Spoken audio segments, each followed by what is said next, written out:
Order, order. Motion on the Committee of Selection. Mr Marcus Jones. Beg to move. The question is as on the order paper. Of that opinion, say aye. Aye. The contrary, no. I think the ayes have it. The ayes have it. We now come to questions to the Secretary of State for Justice, Owen Thompson. Question 1. Minister, welcome. Thank you, Mr Speaker. With your permission, I will answer questions 1, 3, 4, 8 and 19 together. Since 2010, this government has transformed the legislative landscape on tackling violence against women.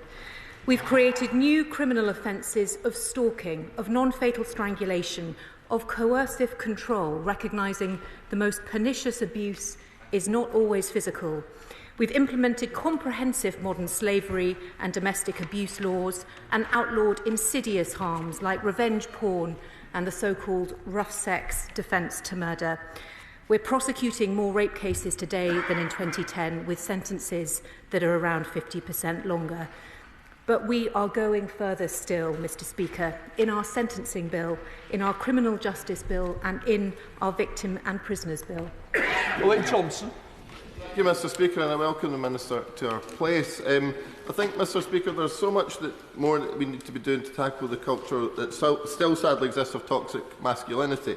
And there was a situation very recently in Midlothian where one of our councillors faced sexual harassment at a public event, and when complained and raised this, the perpetrator's colleague simply said, "But he's a good guy." How much more we need to do to tackle this sort of attitude. Despite this being raised and the complainant being believed, no action was ever taken. So can I ask the Minister what more this government can do to make sure situations such as this action is actually taken so that we protect women and girls from such unfortunate situations? Well, I thank the honourable gentleman for his question, and I know that he does a lot of work on perpetrator programmes through the White Ribbon scheme in Scotland. I'm very sorry to hear about the experience of one of his councillors, and I would just draw to his attention the Protection from Sex-Based Harassment in Public Act 2023, which recently received royal assent and creates an offence of intentional harassment that was carried out because of a person's sex, quite possibly covering his friend's case. So I'd be very grateful if he'd like to write to me or come and see me to discuss it further.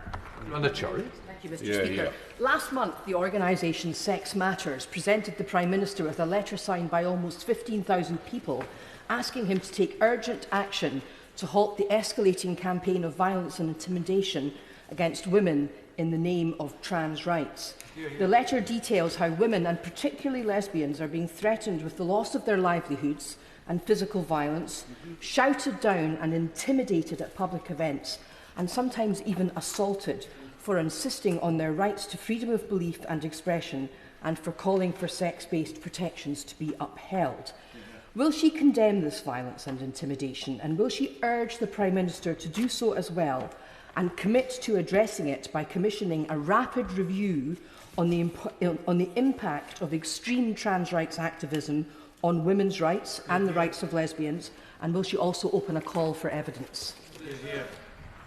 Well, I thank the Honourable Lady for her question, and I certainly condemn the conduct that she has described, even though holding a gender-critical belief is protected in law, both under Section 10 of the Equality Act and more widely under Article 9 of the European Convention on Human Rights. I am aware of the polarisation, sometimes intimidation, that surrounds this debate. I've seen the letter that Sex Matters wrote to the Prime Minister, and she should be in no doubt as to how seriously this is viewed. I've made reference already this morning to the Protection from Sex-Based Harassment in Public Act, which creates an offence of intentional harassment where there is any, even weak causal connection to a person's sex under which such conduct may fall. She's asked for a rapid review, and I would like to meet her and discuss this further to discuss next steps.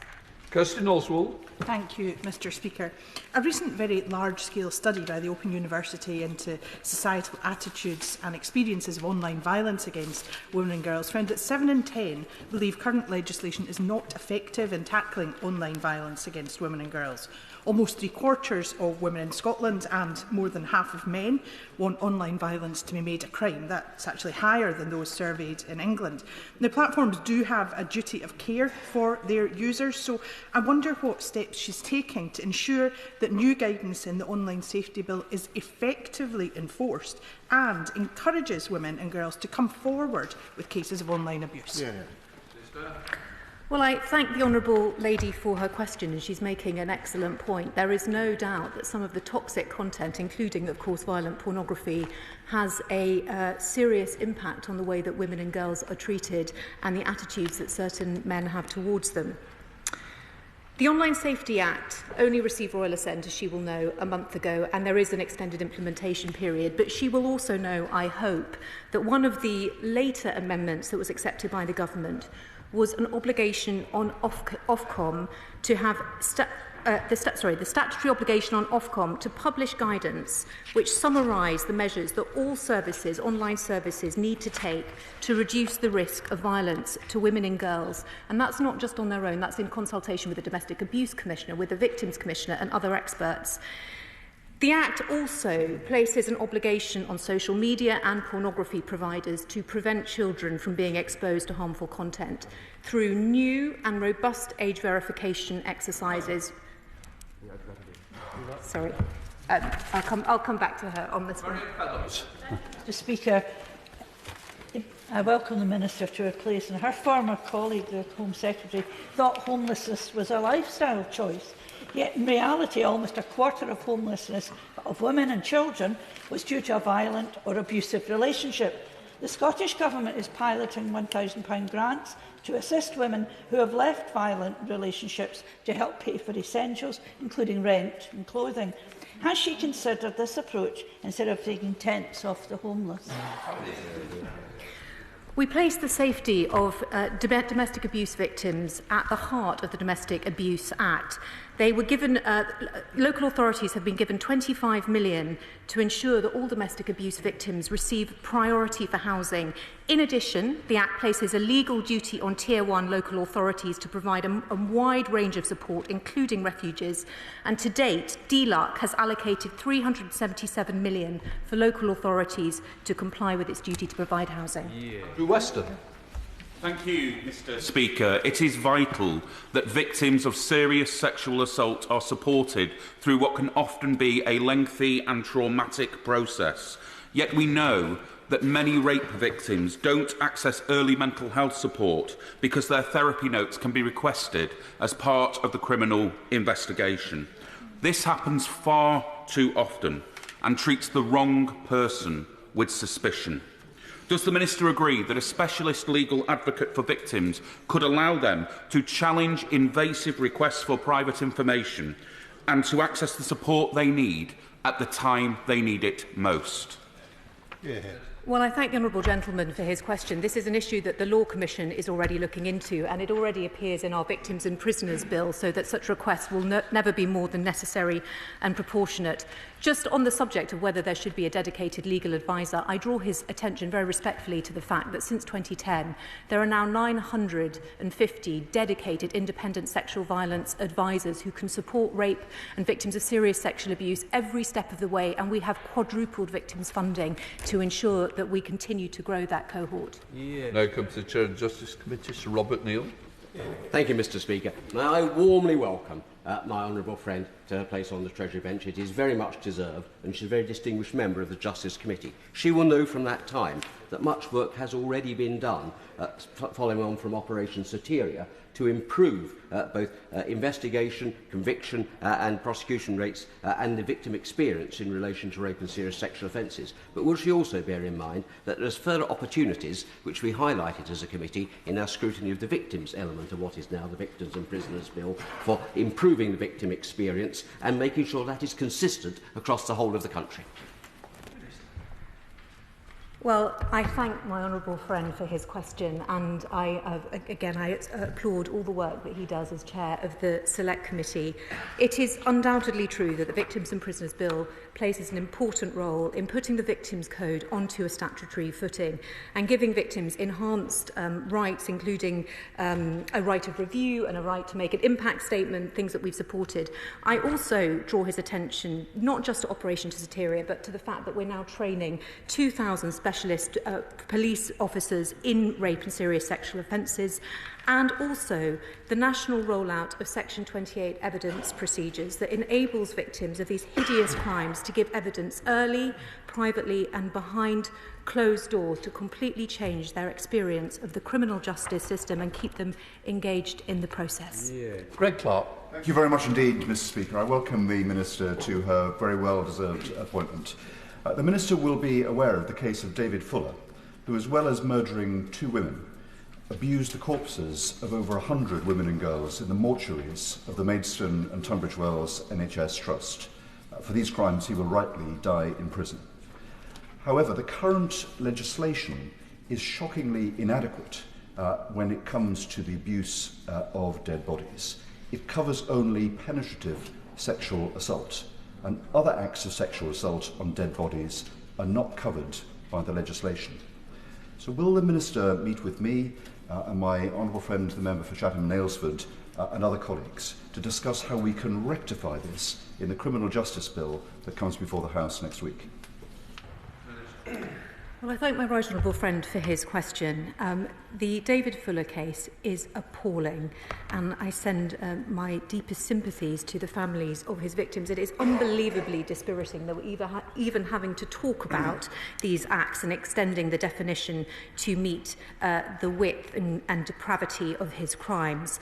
My right honourable friend will know that the offence that he's referring to is Section 70 of the Sexual Offences Act, and as a result of the David Fuller case, the Ministry of Justice is now reviewing both the maximum penalty and indeed the scope of the law to ensure that what he describes is adequately captured.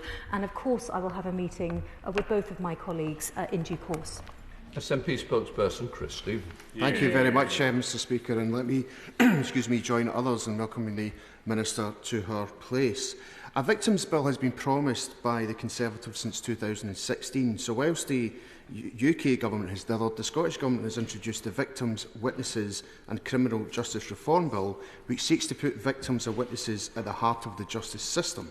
This ensures a range of trauma-informed support is available to child victims of violent and sexual abuse crimes, allowing them to give pre-recorded evidence without needing to go to a police station or a court. So can I ask the Minister, has she and the Government considered adopting that approach?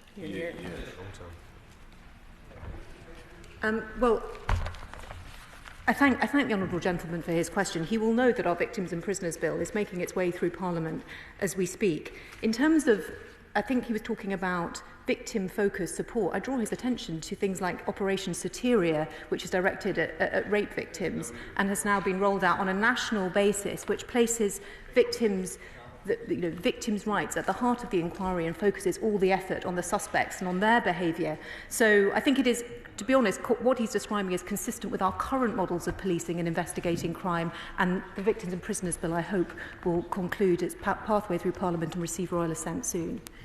Neil Hanvey. Thank you, Mr. Speaker. The UK is one of the major funders of the International Criminal Court and provides further practical support, including sentence enforcement, pro bono expertise in victim and witness protection, and secondments. In June, I met with the prosecutor of the International Criminal Court, Karim Khan, King's Counsel, and I will remain in contact to discuss resources the court needs to operate effectively. Neil Hanvey. Thank you, Mr. Speaker. It should go without saying that the International Criminal Court are able to do their work unimpeded if they are to establish when collateral damage transcends into deliberate slaughter or if self-defence was in fact collective punishment. Will the Government provide a guarantee from the dispatch box that they will not intervene, as they did alongside the United States in 2021, against any future ICC investigation into war crimes perpetrated on the people of Gaza? His original question was about the resource that we provide to the ICC. Can I say that we are the second largest donor after Germany, and we've provided some additional support this year. Now, questions about prosecution are matters for independent prosecutors. It's not for a minister in this Parliament to make those sorts of decisions. That will be a matter for independent prosecutors, and I would expect him to exercise his discretion freely and fairly. David Linden.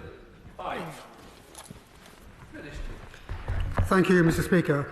With permission, I'll answer questions 5 and 16 together. Legal aid is available for asylum cases, for victims of domestic abuse and modern slavery, for separated migrant children, and for immigration cases where someone is challenging a detention decision. Through the Illegal Migration Act, individuals who receive a removal notice under the IMA will have access to free legal advice in relation to the removal notice. Lyndon. Speaker, the Law Society has warned that a proposed 15% increase in legal aid rates will not be enough to ensure sufficient immigration lawyers are there to deal with deportations to Rwanda.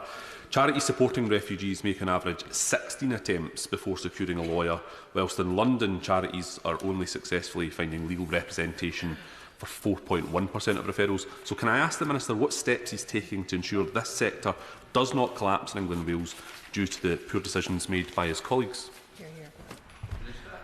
Thank you, Mr. Speaker. The 15% was agreed after a 6-week consultation, looking at other increases for other specialist work. The Legal Aid Agency will always keep provision under review to ensure that cover is provided for those who need it. Richard Thompson. Thank you, Mr. Speaker. There's approximately 175,000 people trapped in the current asylum backlog, many of them living in hotels with no right to support themselves or their families through work. So instead of unlawful and pointless dog-whistling gestures like the government's Rwanda policy, wouldn't it be better to allow people the opportunity to work and to support themselves, and to allow the Home Office to be resourced adequately, the legal aid system to be resourced adequately, so that we can deal with our international obligations exactly as we ought to? Thank you, Mr. Speaker. The question for the Home Office is one you might want to raise with the Home Office themselves. In terms of the access to legal aid, I wouldn't say that £2 billion of legal aid is under-resourced. And this year alone, we've continued to increase levels of legal aid across the board, and specifically into specialist areas like immigration. So I reject the notion that he's underfunded. SNP spokesperson Chris Stevens. Well, thank you, Mr. Speaker. The Lord Chancellor is currently facing a judicial review over the failure to ensure immigration legal aid is available to those that need it, with the South West, for example, having capacity for under 300 people per year, yet the BB Stockholm has capacity for almost 500. Is this not an abject failure of a legal aid system and how it's operating? It's exactly how the government has designed it, abandoning the most vulnerable to navigate a complex and hostile environment without any recourse to legal representation. And is this not moral bankruptcy, or is it incompetence, or is it just a combination of both? Mr. Speaker, I wouldn't accept the characterisation at all. And in fact, this government is putting legal aid in place to support those affected by the Illegal Migration Act, but especially the uplift in fees to ensure that the qualified legal advice is available to people, including whether it's physicality or through telephone advice. So the access to justice is there, and the access to legal aid is there. Jones. Mr. Speaker. Thank you very much, Mr. Speaker. I'm pleased to say that the proportion of prison leavers in employment 6 months after their release has more than doubled in the 2 years to March 2023. We've delivered significant reforms in this area, among them prison employment leads to match prisoners to jobs on release, and business-led employment advisory boards that partner prisons with industry to benefit from their expertise. While this is very significant progress, there is always more to do, and we are determined to continue to see that figure climb higher. Andrew Jones. Thank my honourable friend for that answer. We know that ex-offenders are at high risk of homelessness, particularly immediately on release. We also know that being in work significantly reduces that risk, so the link between the probation service and Job Centre Plus supporting ex-offenders into work is of critical importance. So will the Minister do everything possible across government to ensure that ex-offenders leave custody with the best possible chance of getting a job? Thank you, Mr. Speaker. And may I take this opportunity to pay tribute to my predecessor as Prisons and Probation Minister, the Right Honourable Member for East Hampshire, for his work in this space. My honourable friend, as always, is absolutely spot on that securing employment and preventing homelessness are essential to tackling reoffending. Those in work are nearly 10% less likely to reoffend. We work closely with DWP to ensure prison leavers have effective support to prepare for employment on release. For example, prisoners can meet with a DWP prison work coach from 12 weeks before release to provide advice on benefits and employment, including day one access to DWP employment programmes, and we continue to foster those strong links. Jim Shannon. Mr. Speaker, can I thank the Minister for that response? Minister, veterans very often fall on hard times. They find themselves in prison. They then become the ex-offenders. Has the Minister had any opportunity to work alongside the Minister of Defence to ensure, when it comes to veterans, that a priority can be given to help them get over the bad times and re-engage in society again? Because they've offered so much in their time in the services, they can do so again if given the opportunity.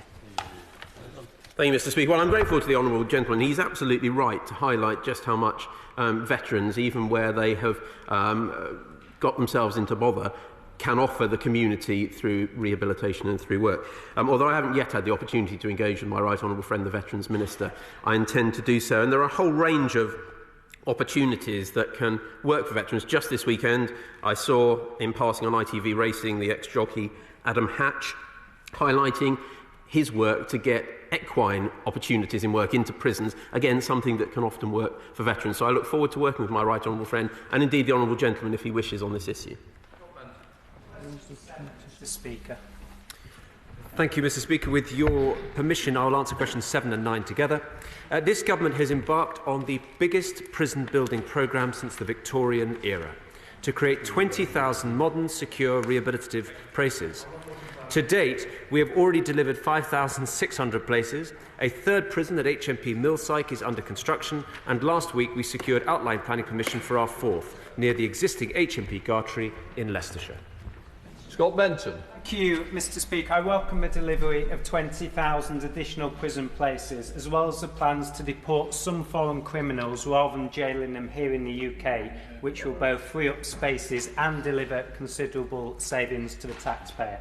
What steps is the Secretary of State taking to work with the Home Office to mitigate the risk of legal challenges as we seek to deport some of those who may pose a risk to the public? Thank you, Mr. Speaker. The honourable gentleman makes a very important point. So between January 2019 and March 2023, 14,700 foreign national offenders were served with deportation orders and removed. We have, as he's indicated, expanded the early removal scheme to allow for removal of FNOs up to 18 months before the end of the custodial element of their sentence, so we can bring forward deportation of criminals who shouldn't be here. To his specific point, we work closely with the Home Office to ensure that the right people and processes are in place to resist legal challenges. Thank you, Mr. Speaker. I welcome the measures my right honourable friend has outlined to increase prison capacity to its largest ever. But of course, he will recognise that capacity in prisons also needs to come along with capacity in staffing to make it a reality. And so, can you update the House on the progress made so far, particularly in the Midlands and Birmingham? Well, I'm grateful to my honourable friend who is such a champion on this issue. So he's right. And in order to increase the number of staff, we've increased pay, accepting the recommendation of the independent pay review body in full, meaning an increase of 7% for Band 3 to Band 5 officers, so that's wing officers up to custodial managers. We're also backing our officers with the rollout of body-worn videos for every officer on shift, as well as parva in the adult estate. The net result is that the resignation rate is down significantly. That means more people remaining on the wings, improving the quantity and the quality of our prison places overall. John Cryer. Thank you, Mr. Speaker. First of all, can I welcome the honourable member for Newbury to her well-deserved place on the Treasury bench. Returning to the question, as well as expanding prison capacity, has the Secretary of State looked at the possibility of investing in women's centres, which was part of the government's own women offender strategy, but also has a proven track record in cutting reoffending? I thank the honourable gentleman for his question and for his kind words about the honourable lady. So yes, absolutely, we are keen to see, where appropriate, where the court determines that an alternative disposal is appropriate, for non-custodial options to be available. That's why we are investing heavily in alternatives. There are cases, quite frankly, where women offenders must go to jail, but where it is not necessary, we want to ensure that alternatives remain so that rehabilitation can take place in the community. Thank you, Mr. Speaker. Mr. Speaker, now that the government have left themselves with no choice but to send fewer people to prison and let more out early because there simply isn't the space for them, can the Minister tell us how many convicted criminals are currently on bail awaiting sentence compared to this time last year? And when does the government expect normal service to resume? So I'm proud of the fact that, unlike the last government, that we are rolling out a prison expansion programme which entirely defeated the Labour Party when they were in office. They said they were going to roll out 3 Titan prisons. How many did they produce? Absolutely none. So on the issue of bail, it is the case that those who are awaiting trial is higher, up by 6,000 compared to the period pre-COVID. That's why this government is expanding capacity in the state. We've got 1,000 more judges, we're increasing the amount of legal aid, and we're also ensuring that when people do come to be sentenced, unlike under the Labour government, they're going to prison for longer. Shadow Minister Kevin Brennan. Thank you, Mr. Speaker. The thing is that the Secretary of State's Emergency Early Release Scheme is meant to tackle a capacity crisis that's entirely of this government's own making, but it excludes serious violence only. Surely domestic abuse and stalking are serious, but these are 2 offences that were not excluded from early release. What kind of signal does that give to victims, the public, and indeed perpetrators of violence against women and girls? Well, we are proud of the fact that under this government, the sentence for offences, for example, such as rape, has gone up by 1/3. So we have a situation where convictions are, where charges are up, the conviction rate is higher, the sentences are longer, and unlike under the Labour government, people are spending a higher proportion of those sentences in custody. We think that's the right thing to do. To his point, the exclusions that are in place go beyond what he's indicated, so he's factually incorrect. It also includes sex offences, terrorist offences. But here's a really important point, that where the custodial authorities are satisfied that there is a specific risk, the opportunity exists to ensure that a block can be made on release. That's important because we will always stand up for victims of crime. Kevin Brennan. Speaker, argument week, go long and don't answer the question is the classic response from this government. The truth is that without any government announcement of its start date, prisons began releasing offenders over a month ago. These men are already walking our streets, but this government won't tell us how many or why they were behind bars in the first place. Why doesn't the government believe that the public deserves to know who's being released back into the community when a court decided they should be in prison? So we will, of course, make whatever appropriate announcements should be made in due course, and we will not demur from that. But what we will also not do is apologise for the fact that under this government there is a higher custodial population than before. We are taking robust steps to ensure that the public are protected, which means unashamedly that those who commit the most serious offences, such as, for example, murder in the context of sexual or sadistic conduct, go to prison for the rest of their life. Will he support that? I wonder. And also to ensure that we use the evidence to ensure that those who are capable of being rehabilitated are. One thing we will not ever put at risk is the threat to women and girls. And as my colleague, as my right honourable friend has already indicated, we have taken steps to ensure that victims of domestic abuse will be properly protected under this government. Now here's a man who goes short, Sir Desmond Swayne. Number 10, sir. Thank you, Mr. Speaker. So, to earn public confidence, non-custodial sentences must self-evidently be punitive so that the British people can see that offenders are being punished for their crimes. They must also be enforceable so that judges and magistrates can be confident that those who step out of line risk being brought back before the court and sentenced to immediate custody. So that's why we're doubling the number of the latest GPS tags available to the court so that offenders can be strictly monitored, and we've increased funding for the probation service by an additional £155 million a year. So, Desmond? It is essential that every advantage be had from the latest monitoring technology, isn't it?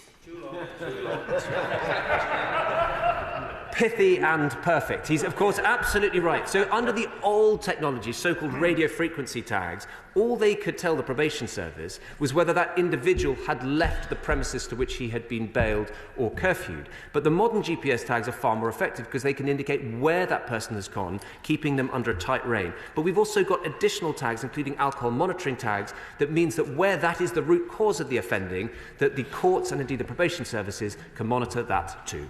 So, Tony Lloyd.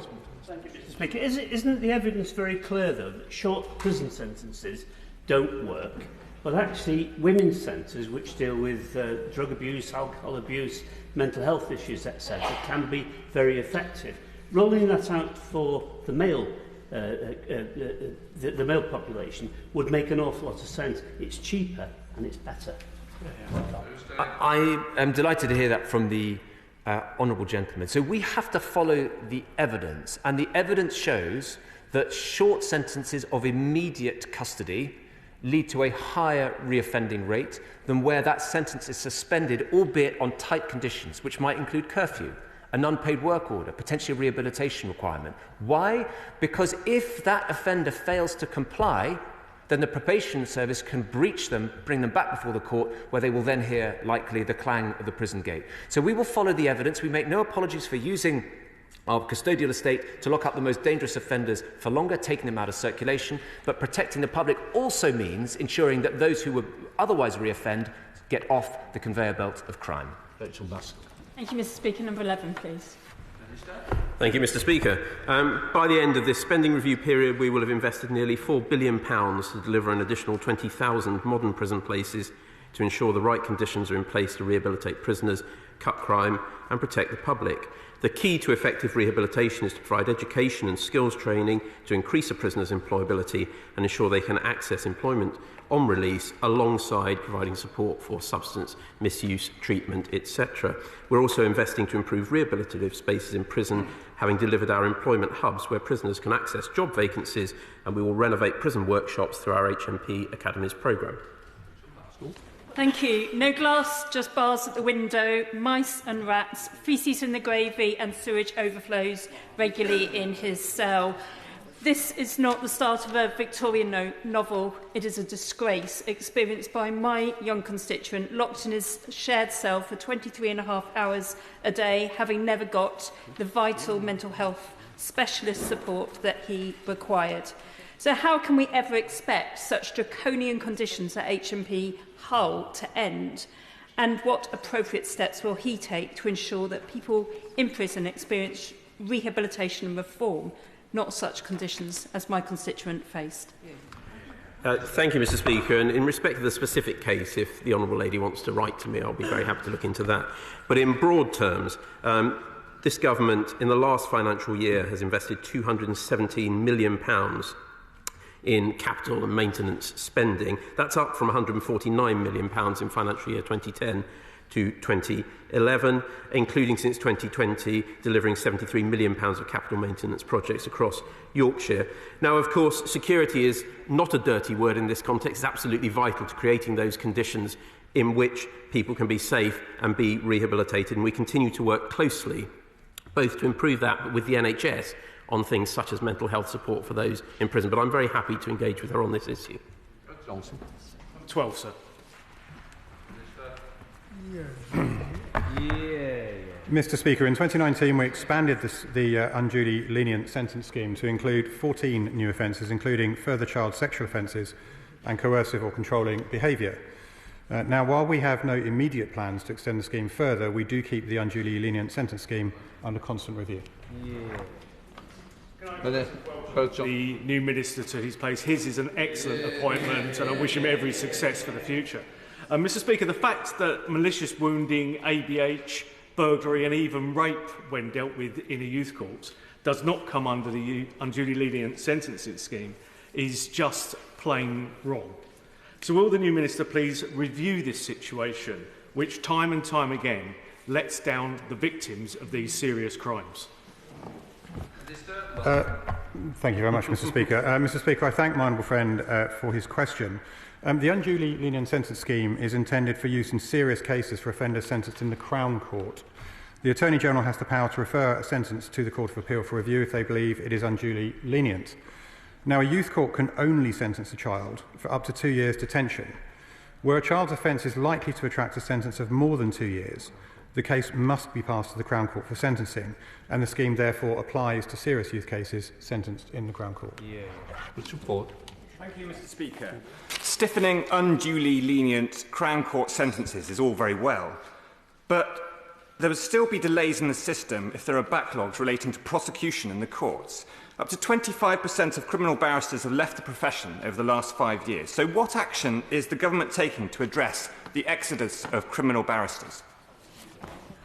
I thank the honourable gentleman for his question. The government in recent years has invested £141 million extra into criminal legal aid, which should expedite the situation. James Wilde. 13, please, sir.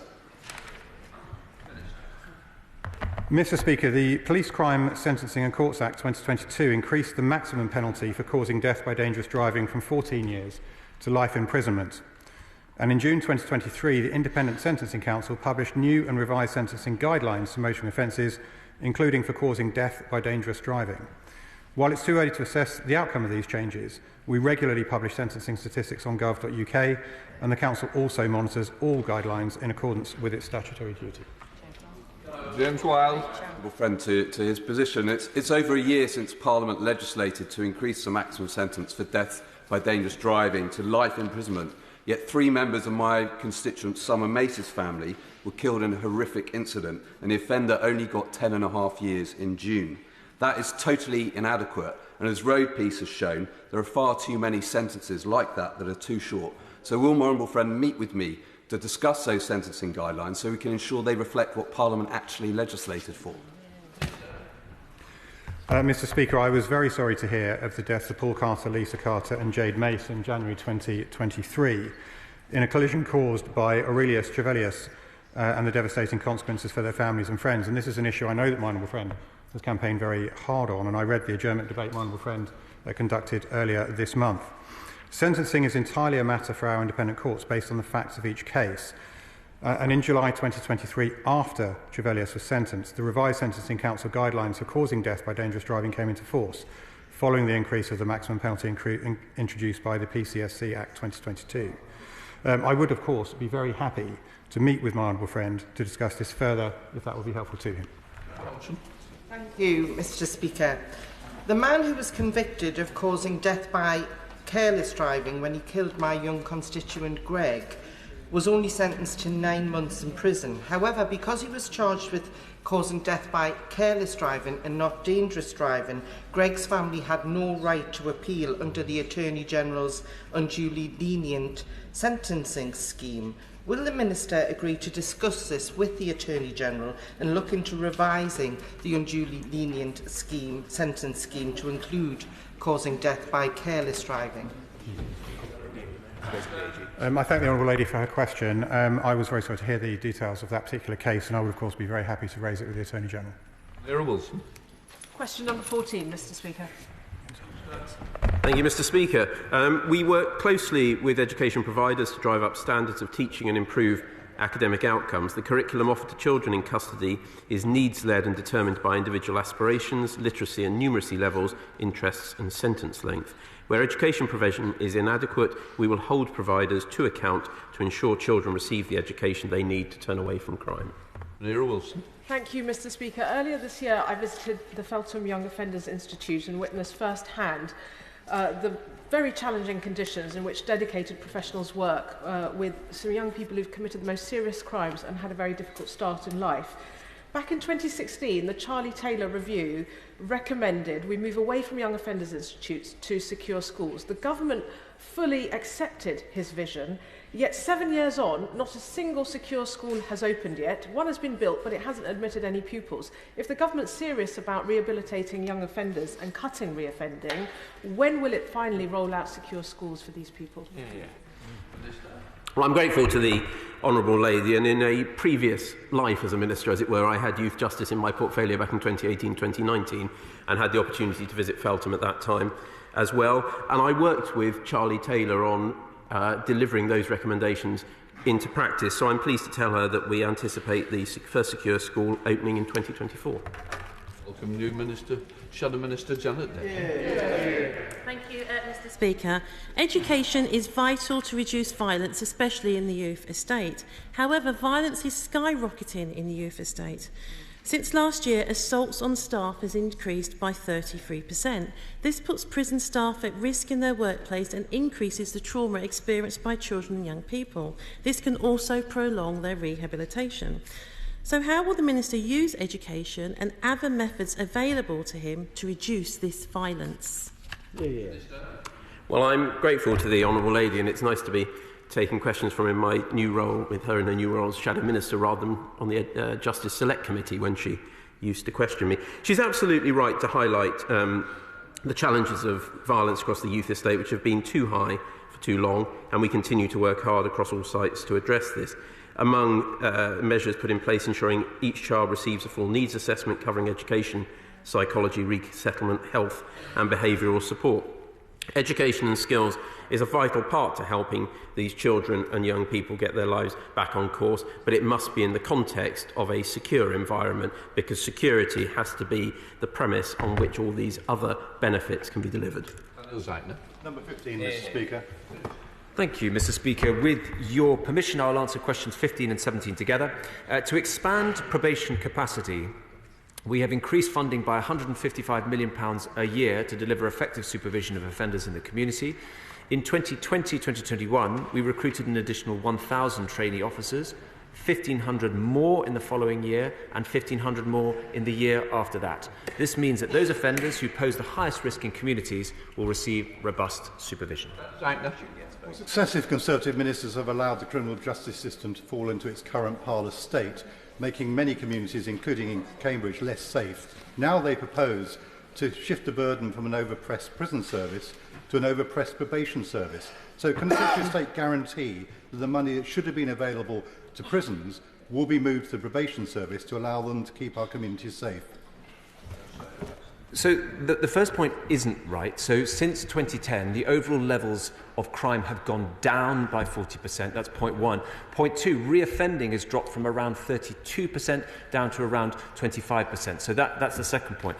The third point is a better one, respectfully, which is on the issue of probation. It is absolutely right that as we move towards suspended sentence orders, that they are robust and enforceable, so that if people step out of line, they can expect the clang of the prison gate. That's why I'm engaging with the leadership of probation, but also this.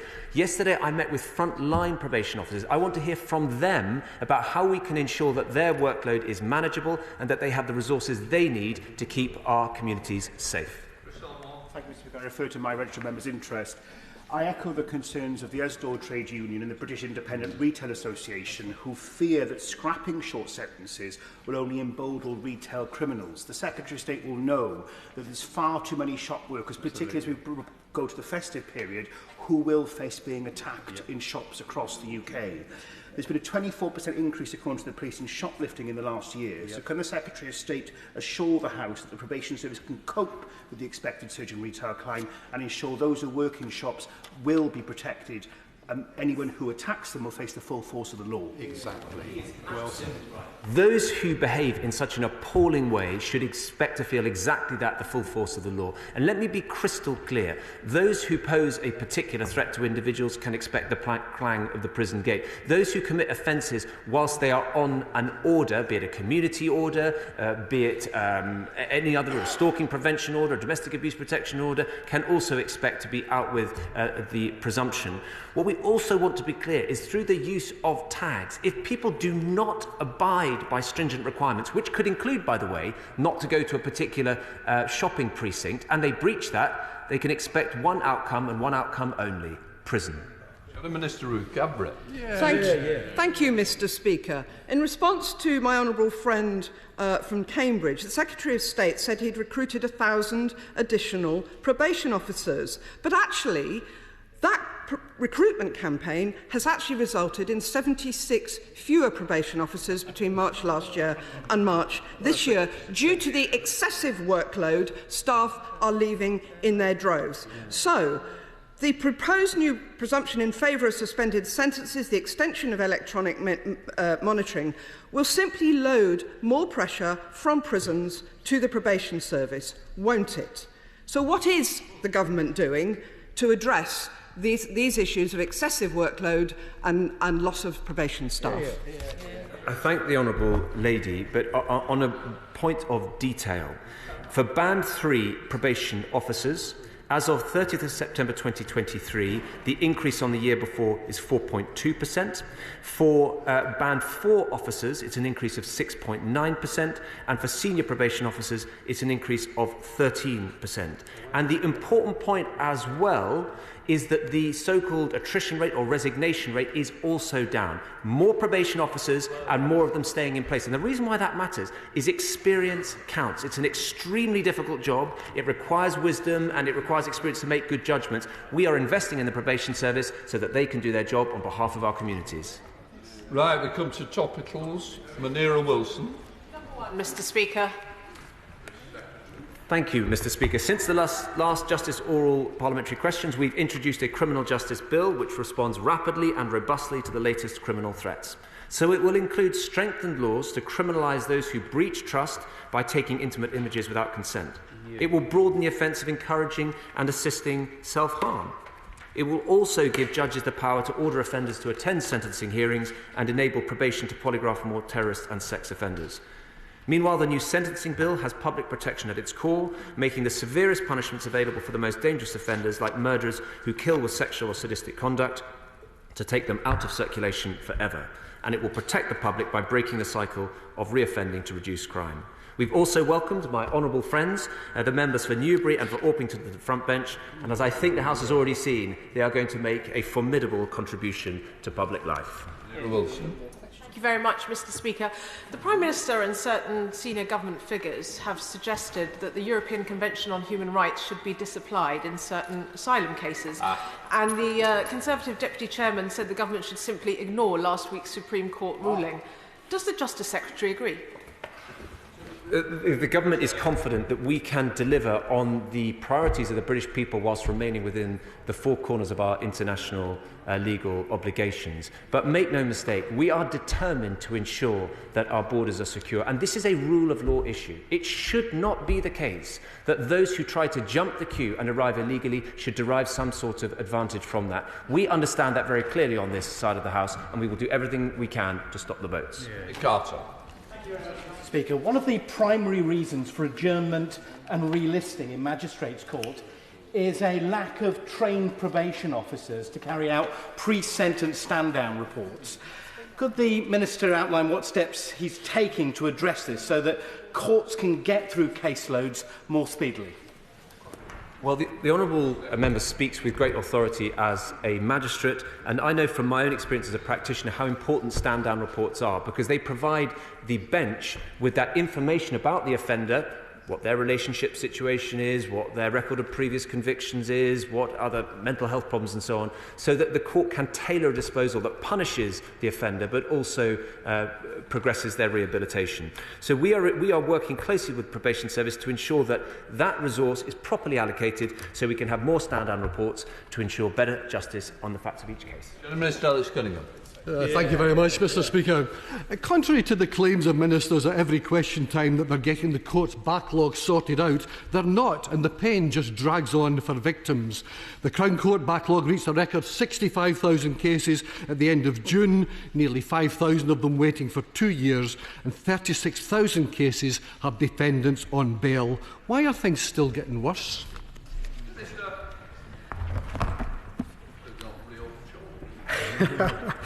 I have to say, Mr. Speaker, God loves a trier. In terms of the backlog, yes, the backlog has gone up. The honourable gentleman will know that post-COVID, post the Criminal Bar Association strike, the backlog did increase. On top of that, this government has cracked down on crime with more police officers, and that has meant more people appearing in court, being charged. But we are addressing it by unlimited sitting days. We've recruited 1,000 judges across all jurisdictions last year. We'll do the same this year, and we've invested in the court estate to improve resilience, and we've extended 24 Nightingale courts to ensure we have capacity. Alex Cunningham. Come on now, we know that the statistics tell a very, very different story. So the Crown Courts, they remain in crisis. But what about the civil courts? The Civil Justice Statistics Quarterly for April to June 2023 shows the average time taken for small claims and multi-fast-track claims to go to trial was 52 weeks and 78 weeks, respectively. Is it the same excuse for the crisis in the civil courts? Well, I can say to the honourable gentleman that it is the government that has increased the amount of money spent on CAFCAS. It has recruited judges across the jurisdiction to help in civil courts. It has increased the number of fee-paid judges that they can do from 30 days to 80 days a year, virtual regions, pilots to support London and the South East, investing in mediation, and in fact, all of this is ensuring that people do have access to justice in a court system that is dealing with higher numbers of cases than ever before. Dame Priti Patel. Speaker, the Minister will be aware that approximately £1 million of taxpayers' money was spent, including through legal aid, in finally deporting the vile sex offender Yaqub Ahmed, whose crimes were just unimaginable to his victims.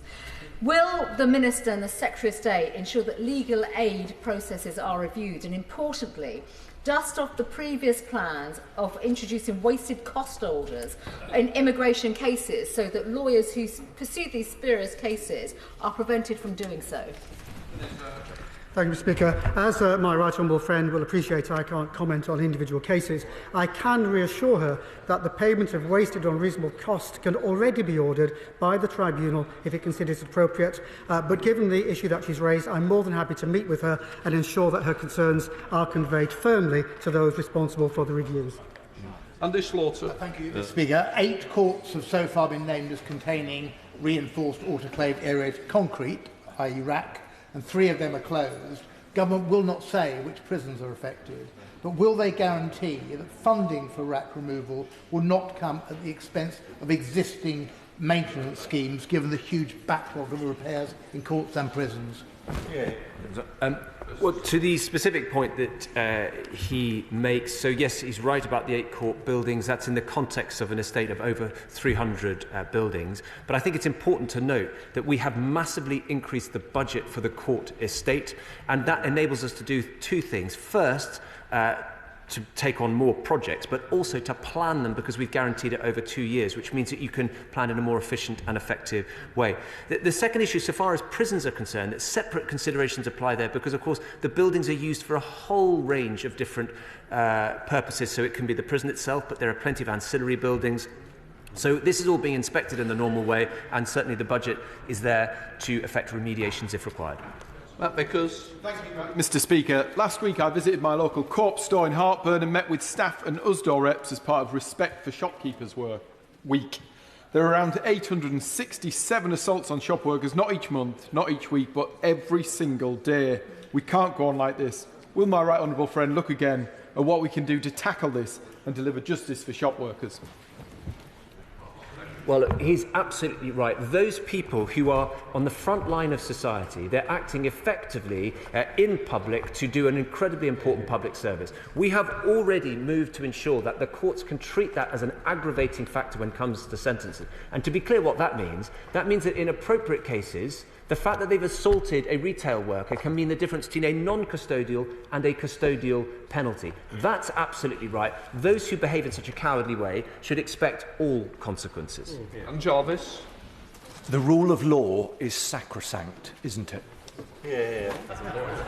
Yes. Sir Michael Ellis. Thank you very much, Mr. Speaker. Does my right honourable friend agree that the judiciary must not make incendiary comments about Israel? In Walsall Magistrates Court recently, a district judge acquitted defendants who had vandalised a factory believing it to be supplying Israel, and is reported to have told them their action was, and I quote, proportionate in comparison to the crimes against humanity which they were acting to stop, end quote. Does he agree that a judge is supposed to uphold the law, not encourage its breach, and this brings our legal system into ill repute? Will my right honourable friend take this from me as a complaint to the Judicial Conducts Office? Can I just say, we're not meant to criticise a court, and I know a learned gentleman like that would know better, and I'm sure we can avoid any criticism. I don't know whether you want to take the question, Justice. Well, I will simply note the question. Plainly, I make no comment on the specifics, and I've heard the point, and I will happily take it up with him subsequently. Thank you, Mr. Speaker. The Ministry of Justice has released its latest quarterly statistics on deaths and self-harm in the England and Wales prison estate. The rate of self-harm incidents has amongst female prisoners went up by a stark 63% compared to the previous 12 months. There was an overall 24% increase in self-inflicted deaths. What assessment has the Secretary of State made of the impact of its policies on these increases across the prison estate? Thank you, Mr. Speaker. Well, I'm grateful to the honourable gentleman. He's right to highlight this. Every death in custody is a tragedy, and we continue to do all we can to improve the safety of prisoners, both in that respect and in respect of reducing instances of self-harm. We're continuing to deliver on our safety commitments outlined in the Prison Strategy White Paper, including introducing more ligature-resistant cells, funding a debt study to understand the extent of debt, and rolling out an emotional resilience and peer support programme in 6 prisons. Of course, our staff are absolutely vital to this, and I want to take the opportunity at this point to pay tribute to the work they do and the investment that we're putting in to support them to continue doing that work. Mr. Speaker, in the summer, the government made the very welcome announcement to ban zombie knives and machetes and to double the sentence for the supply of a knife to an under 18 and to double the sentencing for possessing a knife with intent to cause harm. Now that we're in the new session of Parliament, Mr. Speaker, I wonder if the Minister could confirm or set out what the timeline is for bringing legislation forward to make this happen. I'm very grateful to my honourable friend who is a passionate and principled campaigner on the issue of public safety. So yes, these are measures that will find their way into the Criminal Justice Bill. I look forward to her support, which I know will be forthcoming. Let's hope that honourable members right across this House will put public protection as one of their priorities too. Thank you, Mr. Speaker. New figures released by the Fox Group show there have been a staggering 300,000 incidents of shoplifting, abuse, violence, antisocial behaviour reported in co-op stores in just this year alone. Now, surely the best way to stop violence against shop workers is to make it a standalone offence, as requested by the Labour Party, the Co-op Party and USDOR, the trade union. Well, it's very important to establish what is already available to the police. So you've got Section 39, which is common assault. You've got Section 47, assault occasioning actual bodily harm, and then, heaven forbid, if it becomes more serious than that, there's Section 20 and Section 18 for the purposes of grievous bodily harm. Plus, for any of those matters, if the individual is convicted, the courts can and indeed ought to consider the fact that it's an assault on a retail worker as an aggravating factor, and as I've already indicated, that can mean the difference between a non-custodial and a custodial penalty.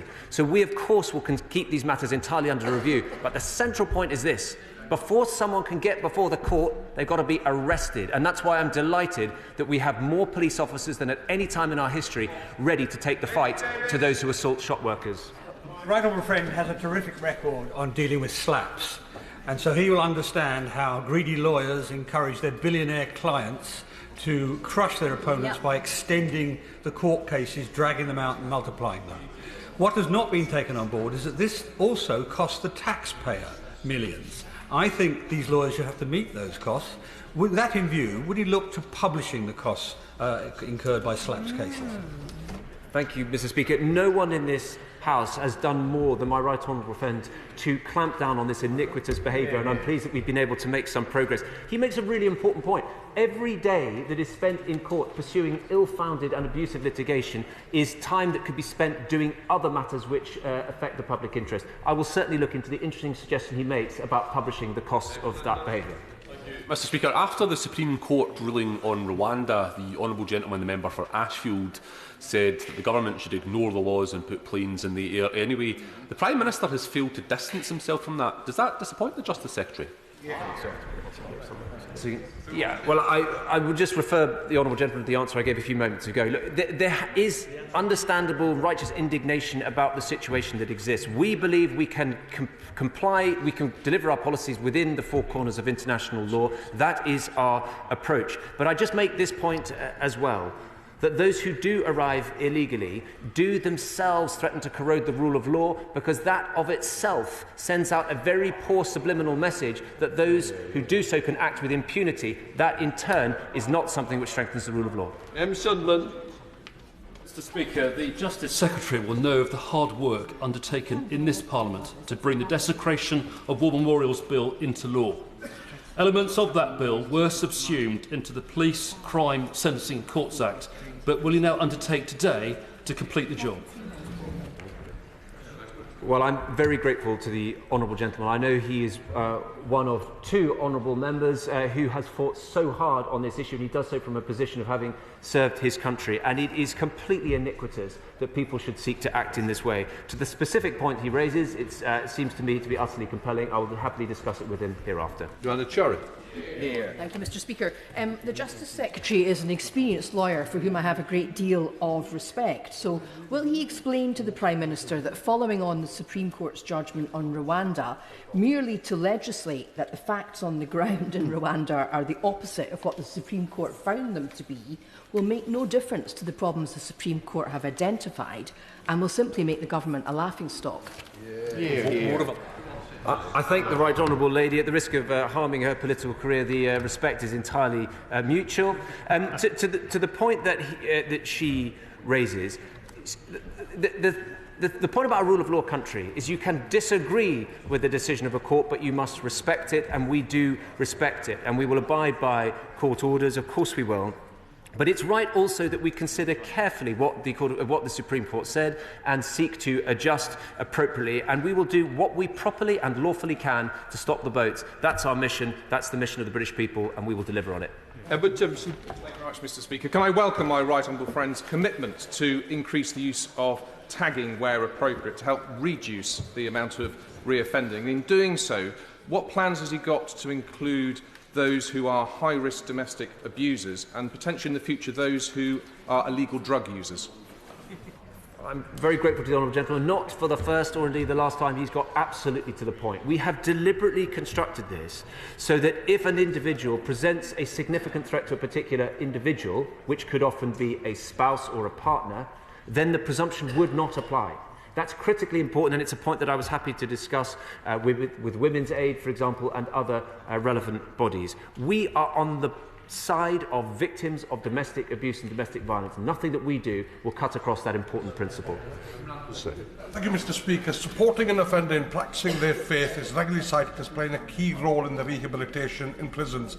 But as they will know from my frequent correspondence with the Chief Executive of the Prison Service, many prisons either do not provide the facilities required or actively hinder offenders practising their religion, with HMP Full Sutton brought to my attention as one such example. Given its importance, will the Minister assure me that they will conduct a full review of faith provision across the prison estate and guarantee that no one will be denied the ability to freely practice their religion? Well, I'm grateful to the honourable gentleman. He's absolutely right to highlight not only the right of people to practice their religion, but the important role that that can play to those individuals in coping with prison life, but also in rehabilitation and getting on the straight and narrow when they come out. I'm very happy to engage with him directly on any specific cases he wants to bring up, and it is an issue I'm very happy to look at. Vicky Ford. Can I thank the Courts Minister for his recent letter on recruitment and retention of legal advisers in Essex and the impact this is having on court listings. Whilst I know he and I both agree about the independence of the judiciary regarding individual cases, will he meet with me to discuss what more might be done to fill the vacancies for legal advisers in Essex? I'm always happy to meet my right honourable friend. Gregory Campbell. Thank you, Mr. Speaker. The Minister has alluded to the continuing reduction in reoffending rates from those leaving prison. Would he agree with me that that's central to maintaining confidence in the wider community, that we continue to see that reoffending rate going down even further still? He makes a simple but incredibly important point. We want to follow the evidence so that we protect the public, but we do so on the one hand by locking up the most serious offenders for longer, taking them out of circulation, but we cut offending. Fewer crimes means a better protected public. That will be the approach we take. Final question, Rob Butler. Thank you, Mr. Speaker. Yesterday I met former prisoner L.J. Flanders, who, while serving his sentence, devised a fitness regime that can be conducted in a cell with no special gym equipment. With the support of Bucks Association for the Care of Offenders, he's just run a 2-week training programme in HMP Aylesbury to train other prisoners to provide coaching and mentoring of a similar style. Will my right honourable friend please encourage everybody in HMPPS, particularly governors, to facilitate such courses in the future to reduce reoffending? Thank you, Mr. Speaker. Well, I'm grateful to my honourable friend who knows about what he speaks, and I pay tribute to him for his work in the criminal justice system. He highlights a particular example which sounds extremely interesting. I'd be happy to meet with him to hear more about it and then see where we can take things from there. Order. That concludes the session. We now